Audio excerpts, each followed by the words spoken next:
everybody, and you are most welcome to Writer's Block with myself, Miriam O'Gara. And today, on Writer's Block, we have a legend, a legendary Hollywood movie star, dancer, singer, you name it. Ruta Lee is a legend everywhere around the world, and I'm delighted to have her on the show today. She has just written, well, in the last 2 years, she has published and finally completed Consider Your Ass Kissed, her memoir, and I'm so delighted to be able to discuss it with her today. Welcome to the show, Ruta. Oh, Miriam, what a beautiful introduction. And I must say, I'm not a legend anywhere except in my own mind, I think, darling. Well, I don't know, a lot, I was just reading, I've got your book here and I've enjoyed reading it all week. It was just fantastic. And I'm one of those people who actually does read the books. I think it's very important to do that. How incredible and how wonderful.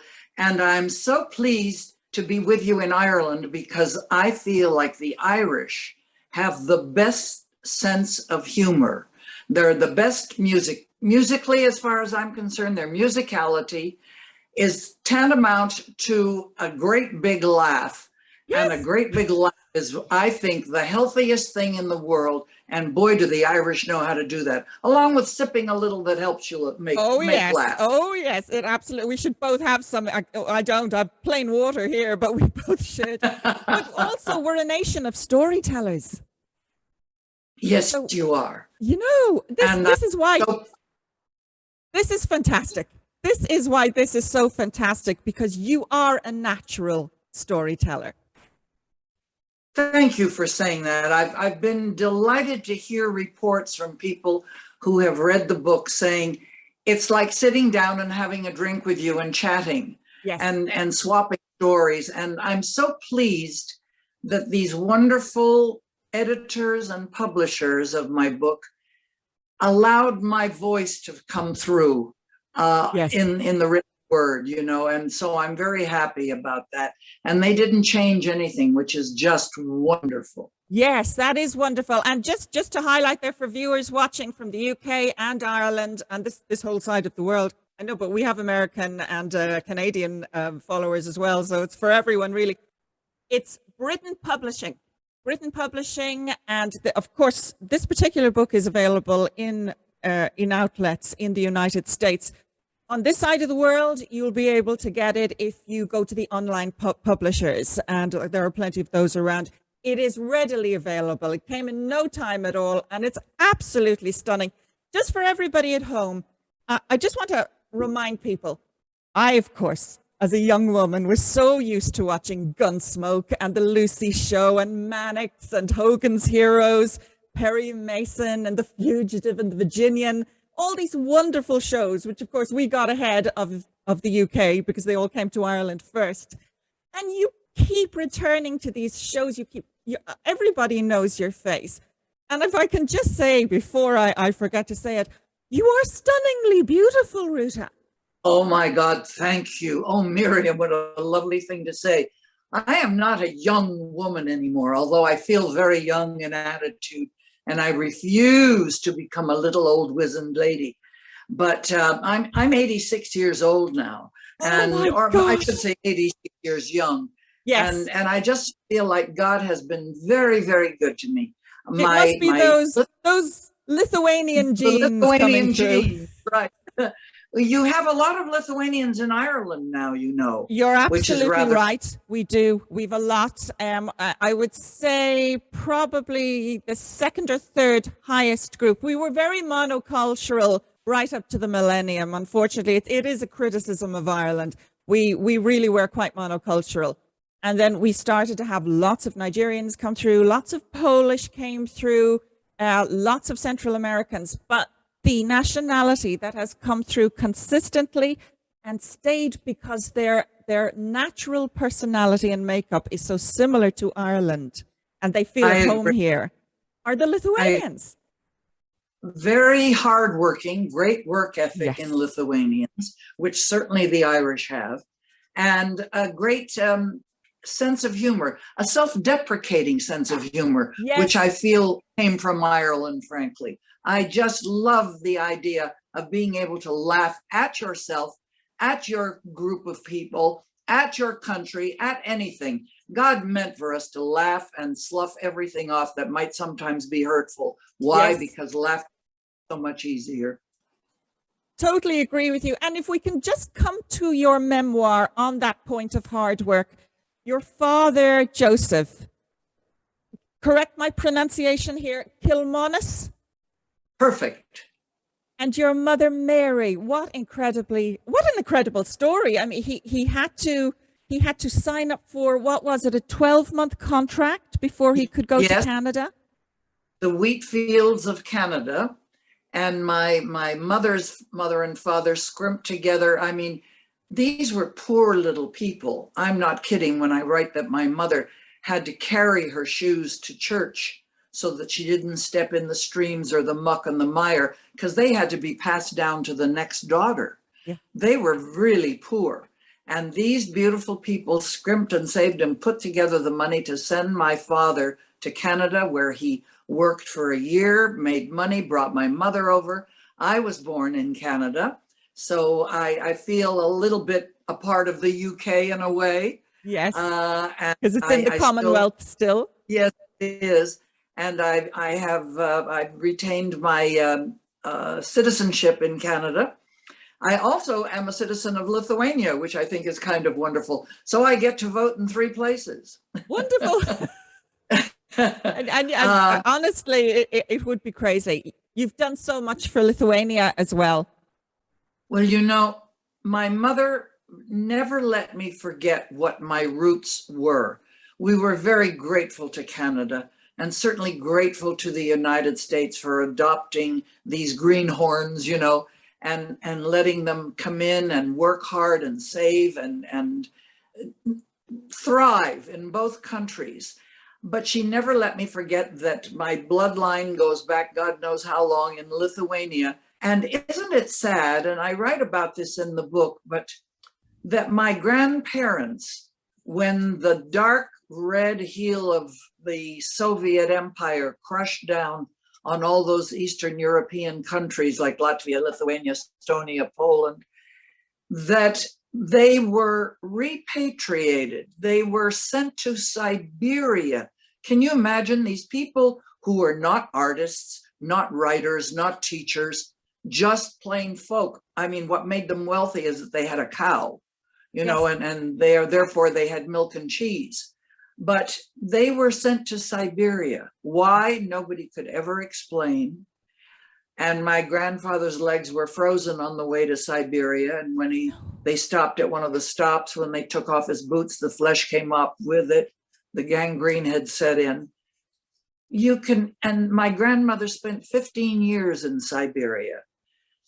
I only give it a chapter in this book. Yeah, it's an incredible story. It is. But it brought tears to my eyes. I mean, I'm so happy. Thank you. Thank you. Thank you. Really but I think I've got one more book in me, I hope. And that will be to give longer and better shrift to my darling grandmother and my growing up in Hollywood, becoming a starlet, you know, of some repute, and then struggling to get my grandmother out of Siberia and eventually back from Lithuania, where she was allowed to go back. And it's quite a story, and it's quite a chapter in the book. And it's a huge story. And honestly, her pride, I don't want to give the story away, because this is something that is, first of all, it's your story, but it is also so well written in the chapter that you know, concerns this. You've written it beautifully, and it is a total change of gear and tone. And it made me wonder, how did it feel when you came to the point where, okay, you've related a lot of things that you're used to relating because of your celebrity, and then you have to come to this incredibly sad, wonderful at the same time, because she did actually manage to join you, but this sad story about your grandmother. How did it feel to write that? You know, I cannot help but remember the beautiful people in my life, and certainly my grandmother was a prime example of that. and my husband, I remember them with a smile, with a giggle, because they brought such joy to me. It was such a struggle to get my grandmother out, Miriam. As you know, I placed a call to Khrushchev after I'd had a lot of wine, and it seemed like a very logical thing to do. And I got her out, and she lived with me in the United States. And Miriam, I've got to tell you, she had always wanted to come to the United States. Her life was very hard in Lithuania. Yes. She raised a lot of children, and then Siberia, and then returning to be told that she was dying. And I brought her home. She lived 2 years, 2 months, and 2 days. I always say I have a bone to pick with the Almighty if St. Patrick ever lets me through the gate. But let me tell you, when she got to the United States, we didn't have jetways then, honey. We had the steps to walk down to the tarmac. And there she was in her little babushka and the little sweater that I had sent her, in a black skirt and an apron. Every lady had to have an embroidered apron. Yes. She dropped to her knees at the bottom of the stairs, kissed the ground, and said, "Hello, America." Ah, that brings me to tears every time I think about it, because it was such a precious gift. And the 2 years that I had her were glorious. You know, she didn't know about carpets on the floor. She thought, oh no, you only hang them on the walls, you know. Yes. She didn't know about television, because they didn't have television. And one time she was watching a Western that I was on, and I got shot, and she went screaming to my mother, "Ruta's been killed, Ruta's been killed." Oh, God bless her. God bless her. But you gave her extra time. You gave her that. I gave her a lot of extra time, as far as that goes, you know, and a very precious time. And I have to thank so many people in the UK. The first stop as we left Lithuania, which was not the easiest thing in the world to do, and it was just one flight. And thank God it was on British Airways at the time. And we flew into London. And of course, London, being a very civilized city, had, 15 daily newspapers. And of course, we made all of them front pages. And my sweet little grandmother, when the tea and toast arrived in the morning, and all the newspapers, she spread them out all over the floor and the bed. And she said, "Oh, yeah. Doesn't got it. No, not this one. No." And I kept saying, "Why? No. And she said, "In the no, you can see that I'm smiling and I don't have teeth." She didn't have teeth. Oh, yeah.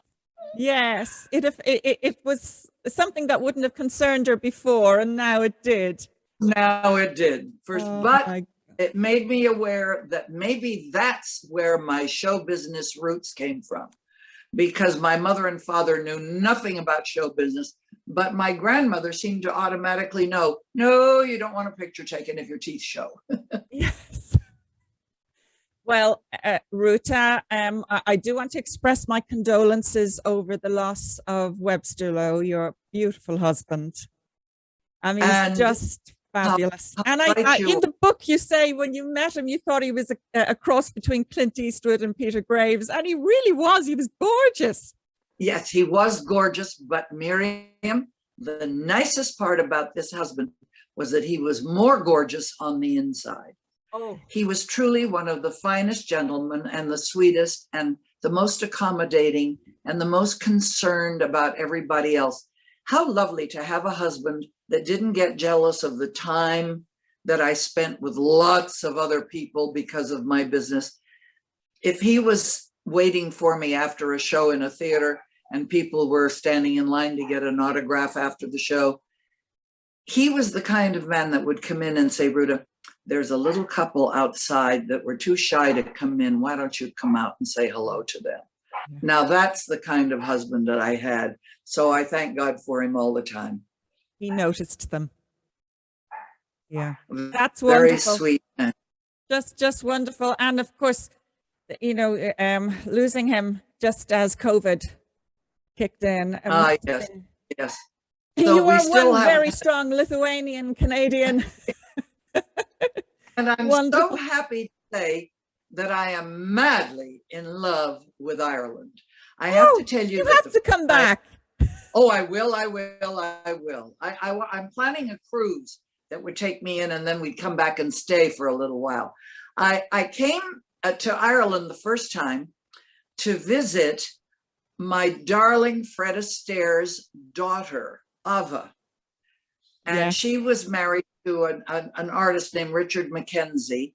And they spent like 6 months of the year in Ireland and part of the year in off New York, somewhere else in Connecticut. And so I came to visit, and their house was not too far away from, oh my God, all of a sudden I've forgotten her name. Marvelous actress on stage, screen, Mame on Broadway. Yes, you're doing not the Mary blank Martin. too. You're talking about No, the other one. Mame. Oh well, I'll think of it in a minute. She lived very close by. Yeah, isn't that awful? Crazy. And she's a good friend. She became one of our Thalian honorees. Angela Lansbury. Of course, Angela Lansbury. Yes, of course. So I threw Ron Massac in a dungeon. When yes. They came to film Murder, She Wrote over here, and myself and 5 others threw him in a dungeon. It was part of a show. Oh, how wonderful. Isn't he the dearest guy? We're very much every day. Wasn't he an honorary Thalian as well? He came and performed. He performed. When he performed, as did, everybody. Everybody performed, you know, and it was an incredible evening. And when I stop and think of how I was guesting on Murder, She Wrote, when I had the nerve to go up to her and say, Miss Lansbury, and she said, call me Angela, dear, call me Angela. And I said, Angela, dear, I need you to give me a big favor and promise me that you will be our honoree at the Thalians this year. And it took a little maneuvering, but we got her, and she was just outstanding and the most wonderful lady, and still very much alive and still very much working. And I'm very jealous of her because she has done everything in this world that I ever wanted to do. I have many times played Mame, though, thank you. Yes, you have. Over the country, but never on Broadway, where I really would have liked to have played it. I sort of feel like I still have enough energy to do it, even though I'm 86 now. I can pretend that I'm 40. But you're right. I mean, Fred Astaire, he had huge connections with Ireland. His daughter, Ava, Angela Lansbury. Sure. Oh, Peter O'Toole, Kate O'Toole, who, you know, still lives here. I mean. Yes, and of course, his sister, Miriam, you know, Adele Astaire. Yes. Became Lady somebody or other, and I've forgotten what her name was. But I know that Ava used to come to see her all the time. And they were great tour guides. They sort of tootled us all around Ireland, and we found the best restaurants in the world, I think. And nobody has ever claimed that Ireland had the best food in the world, but I can swear to it. I had some of the best food I ever had in Ireland. Oh, fantastic. Actually, I will forward Harlan a link. A friend of mine wrote a book about Adele. Wrote a book. I will forward him the link. And all these people you're talking about are all featured. It's an absolutely fantastic book. But just how wonderful. The career started, though, with 7 Brides for 7 Brothers, as in a big way. I know you were working before that, and you were in various things before that. But 7 Brides for 7 Brothers here, isn't this you here? You're just kneeling down there? Kneeling at Janie's feet. At her feet, that's right. Ruth. Janie just left us and went to her great reward in heaven. Oh. And she certainly deserves it, because she was one of the sweetest, dearest ladies that ever happened. And again, didn't take herself seriously. She was very down to earth and very wonderful. And Seven Brides, of course, was my very first movie. I had done some television, not a great deal, but some television to sort of get my feet wet. But this was the first movie. And Miriam, dear, these were the days when we were working 6 days a week, not 5 days a week, but 6 days a week. And just the dance rehearsals alone took a good 6 weeks, I think. Yeah, 6 weeks of dance rehearsals before we even started shooting. So you know how severely strenuous all that stuff was, but boy, it was wonderful. And I used to say to myself, thank you, God, for putting me here. I don't understand how I did it. Well, I do a little bit. My mother on the audition took me to the studio. She went across the street to pray and light candles. And I went into the audition. And when I was asked after I did a little ballet and I did a little jazz, the choreographer said, could you do something a little folksy? Well, hell, I know folksy. That's a good Lithuanian polka. So I polka'd up a storm, and I don't know whether it was my polka or my mother's prayers, but I got the job. You got the job. Thank God Lord, for Lithuania. Absolutely. How did I get so lucky to be dancing with some of the best dancers in America? Yeah, and you had, wasn't Russ Tamblyn? He was also... Yes, Rusty Tamblyn was the young man in it. I was paired with one of the best dancers I've ever seen, Mannix, and he was wonderful. And then we had people from the ballet and Tommy Rawl, who had done a lot of wonderful dance movies. God, it was so exciting. And at the bar every morning, when I say bar, I mean B-A-R-R-E, the French ballet bar. I would be standing there doing my plies and wondering how the hell I got so lucky to be in the company of some of the best dancers in America. And, you know, I learned something that I sort of share in the book, and that is that you don't have to be the best or the most proficient at anything, just so long as you do it with a full heart and with every bit of steam and charisma and hope for the best that you've got. It pays. Nobody's worrying about if your feet are doing the right thing, if your heart is in your eyes and you're smiling and you're talking to the audience. Yes, absolutely right. I can fully imagine that. But isn't ballet incredible? Isn't when you think of the amount of people who actually studied ballet, they may not have made it their main art form, but ballet does something for the body, and I think it gives huge confidence. I urge every mother to urge their daughter or their son, it doesn't matter, into a dance class, and ballet is the beginning. Everybody wants to tap, you know, but ballet is where it all lies. Girls learn to walk properly, to move properly, to sit beautifully, to cross their legs in a very handsome way. And men learn how to treat ladies, and how, isn't it heartbreaking that we don't have cotillion anymore for the kids to go to learn to dance with each other? It's all separate from each other and not pairing. And boy, are we missing the romance in dance. It's all, I think, very, very gritty and very sexual and not at all romantic anymore. Or gentle. Yeah. I mean, you have to teach people sometimes how to be gentle. And how do you get the measure of people unless you've actually been through the experience of dance? It's so important. But it was second nature for my parents went dancing. You know, my mother did dance class.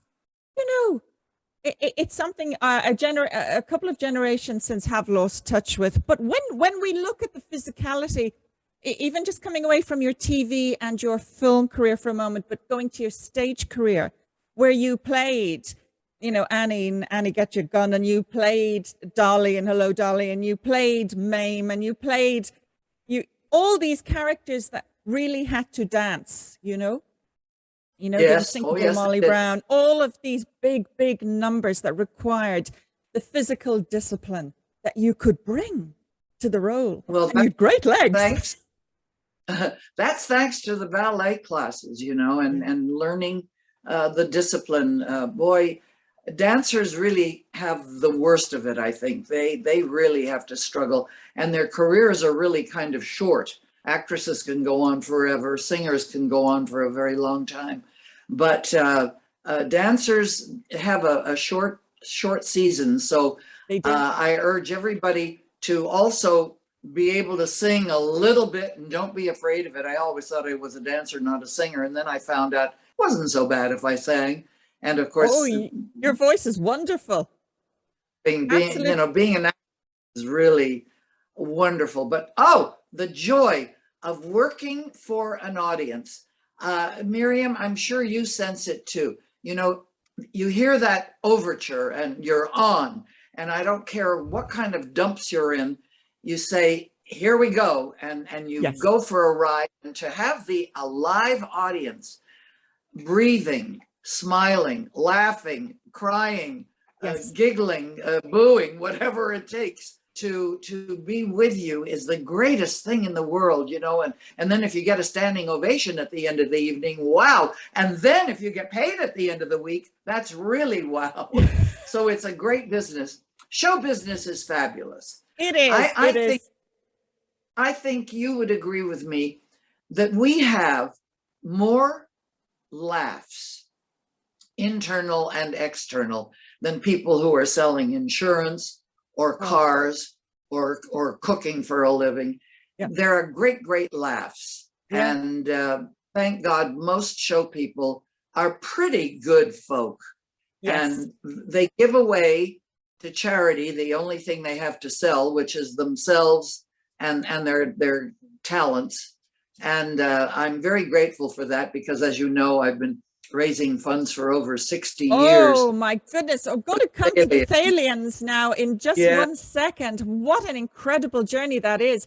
But as you said just a moment ago, singers are special, and you are a wonderful singer, and you then found yourself singing with the Rat Pack, with Frank Sinatra, with all these Sammy Davis Jr., these wonderful singers who are eternally legends in our minds, particularly any of us who know how hard it is to get on stage at times.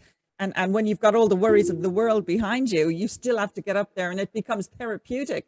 But these people were wonderful. And your movie, Sergeant's 3, this is a photograph from it there.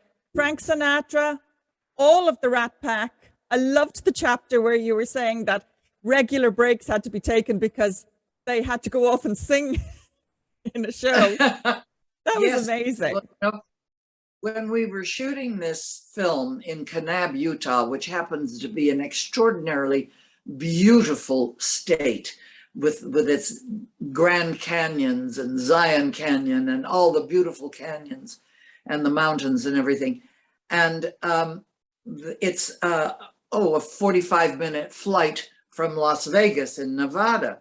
And the contracts were written, and they were shooting the movie with Frank having contracted to play a week at the Sands in Las Vegas. And the following week it was Dean Martin. And the following week it was Sammy Davis. The following week it was Joey Bishop. So we were going up and down for the opening and for the closing, and for the opening and for the closing. And it's a wonder that film ever got to put together. And for any of your audience that has not seen the film, it's a Western, a Hollywood US Western of Gunga Din. And Sammy Davis plays Gunga Din. So it's a spoof. It's a crazy film. It's silly and marvelous and delightful. And I get to play the Joan Fontaine role that she played in Gunga. So it was really great fun. And one of the points that you make, which I thought was lovely, was how the relationship you tended to have with male cast members and friends was they would very much include you often as one of the guys. And you Yes. mentioned that you lost a ring. And Yeah, oh, yeah. they presented you Yeah. with this ring.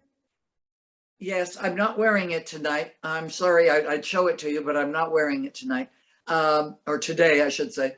Beautiful Van Cleef. It was wonderful. And, you know, the guys were so generous. And I don't know whether I should take being treated like one of the guys as an insult, that I just wasn't sexy enough, or whether I was just too stupid. You were. If they ever made a pass at me, you know, if they did, I made a joke of it so that nobody was insulted and nobody had their feelings hurt. And I didn't have my body hurt. So I was very happy with that. But it was great. It was really great because the guys that I worked with, and you know, I did a lot of Westerns, Miriam. I grew up doing Westerns. I mean, you mentioned some of them. And like the Virginian and well, all of them. And I owe a great I think this one here is Rawhide. Yes, it is. Yes, with my darling Clint. Oh, I know. And in this particular one, I did several of them. In this particular one, we thought we were married. And it turns out that the man who married us was a phony preacher. So it was really kind of a funny, whimsical kind of event, and a little sexier than most Westerns were, I must say. But it was a great delight. And the guys that wrangled the cows and the sheep and the herds of goats or dogs or whatever taught me a great deal. They taught me how to get on and off a horse, because I'm itty bitty and I'm only 5'3". And most horses are, I don't know how many hands high, but they're big. Yeah, 16, and 17. They taught me how to draw the horse up to a staircase so that I could get off the step without hitting my chin on the stirrup or whatever, you know. They taught me how to handle guns. And to this day, I respect and love handguns, you know, pistols and things. And I had a great time. Clint was another one that I had a hard time getting. It took me 20 years to get him to finally agree to be our honoree at the Thalians. Wow. And he was wonderful. And I have to tell everybody that the Thalians was a group put together by a lot of young Hollywood people, and in allied fields as well as actors, people who wrote and produced and directed and were agents. And this group got tired of being called hard drinking, pot smoking, sex-minded idiots that had nothing to contribute to the world. And they said, you know, we get together and we hang around a piano and we sing and entertain each other. Why don't we put something together, and we'll invite people, we'll sell tickets, and we'll give the money to a good charity. And they sent out Jane Mansfield. I'm just sharing the screen of the website for the Thalians as you speak. Just go ahead there, Ruta. So we sent out Jane Mansfield and Mamie Van Doren. Now, you want to talk about big boobs. Holy mackerel. Those girls cornered the brassiere market, you know. But anyway, out they went to look for a good charity. And they came back to our meeting the next month. I wasn't there because this was the very beginning. And they said, oh, all the good diseases have been taken. But they found a doctor who was dealing with emotionally disturbed children, which he described as a rotting apple in a barrel that could affect not just the barrel, but the entire community and family, you know, in the life of that young child. And so we took on the plight of the poor child that was emotionally disturbed. 16 years later, we built the first building that went in at the Big Cedar Sinai complex, one of the most important anywhere. Yes. And it was the Thalians. World famous Cedar Sinai. Yes. And it was the first building was the Thalians Community Mental Health Center. And then and we raised millions and millions and millions of dollars. And mostly it depended on Debbie and myself. But we had all these fabulous stars come in as honorees every year, and all the stars in the world to come in and support that honoree. And we did very well. And then we woke up to the plight of returning veterans. Yes. And I don't care whether they're returning to the US or Canada or Ireland or England or Czechoslovakia. These poor people sometimes fall through the cracks, especially when it comes to mental health. And so we joined up with UCLA and Operation Mend, and they take care of the broken and fractured bodies. We Thalians try to take care of the broken, fractured mind and spirit. And I'm urging anybody that might have a couple of cents left over, do think about mental health, whether it's here where I am in the United States or where you are. Yes. The mental health of returning veterans is something that we are sadly remiss in taking care of. And I urge everybody to pray for these wonderful young people that we send to all corners of the world to defend the lovely living that we have where we are. Yes. And need to take care of those young people. And post-traumatic stress disorder is something that's very close to my heart. I was diagnosed with it myself during my lifetime. And this is where I would Really? always say to people as well, you know, your talents heal you. If you are creative, if you're a singer, an actor, don't think about it all the time in terms of financial gain. Your talents are there to also heal you of things such as, you know, disorders caused by stress or some form of an event. You are so right. And not only do those talents heal yourself, they heal all of those around you. Yes. The people who hear your voice or hear your speech or see your dance. It's healing. It's healing in every way and beneficial to the world. And I salute all artists all over the world and say, God gave you a talent, a blessing. Don't abuse it, but use it. Absolutely correct. Oh, they're wonderful words. Absolutely wonderful words. I just put up there your Operation Mend. This now, just tell me for a moment, how long exactly? Because you are the Board Chair Emeritus of the Thalians at the moment, but you started well before that. You've been president. You've been. Oh yes. Very about 65 years that I have been either president or chairman. Debbie Reynolds and I kept switching roles. You know, she'd say, I'm going to be home. I'm not on Broadway now. I'll be home for a while. You be chairman, I'll be president. And, you know, we'd kind of do that. But it basically depended on both of us. And she was the most giving, gracious, honorable person I've ever. I cannot imagine the loss that must be to you. Oh, it was. And it still is. I still smile when I think of her, though, because she was a blessing to me in so many ways. And she was just so good at what she did. And we did so many shows together.